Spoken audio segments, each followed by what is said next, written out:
Bonjour. On ouvre cette revue de presse par cette nouvelle qui endeuille le monde politique gabonais. Randemino Konike nous informe l'Union a quitté le monde des vivants. L'information s'est répandue très rapidement dans la ville, occasionnant un choc auprès des parents, amis et ses anciens collègues du palais d'Omar Bongo Ondimba.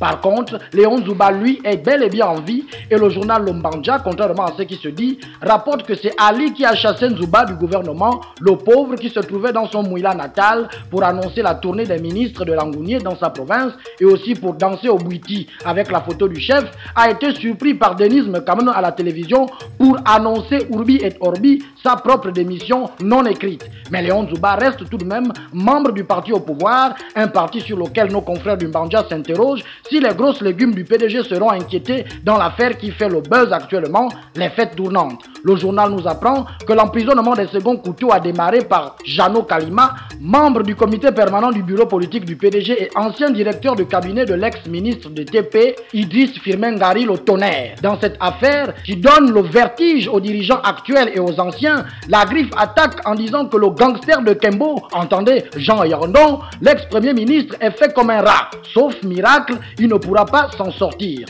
tellement les preuves le condamnent déjà. Jean-Boniface Asselé, qui lui n'a pas encore été mis en cause dans cette affaire d'argent des fêtes tournantes, affirme que son parti, le CLR, a le devoir de s'implanter dans tout le territoire et aura bel et bien un candidat en 2016, nous apprend le bimensuel Oreti. Et l'Union d'ajouter que ce Jean-Boniface Asselé se bat pour la cogestion à la mairie de Libreville. Si le patron du CLR se bat pour une cogestion à la mairie, Ernest Tomo lui se bat pour le retour d'une élection à 2 tours. Le journal L'événement rapporte que Ernest Tomo, alias Zoro Babel, le patron des prophéties, a rompu avec le silence et invite les acteurs politiques de l'opposition ainsi que ceux de la société civile à exiger dès maintenant une élection présidentielle à 2 tours pour 2016.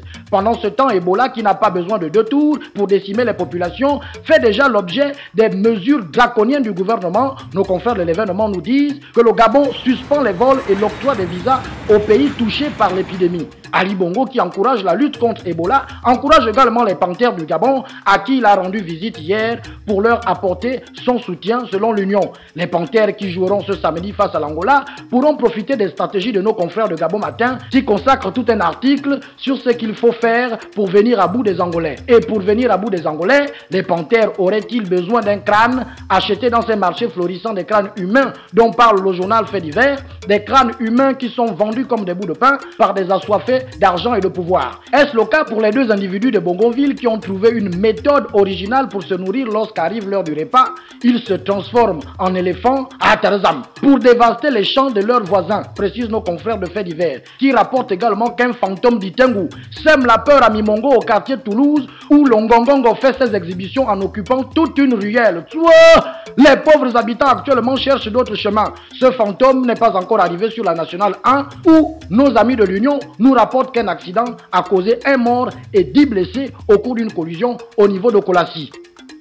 Voilà pour votre revue de presse. Bonne lecture.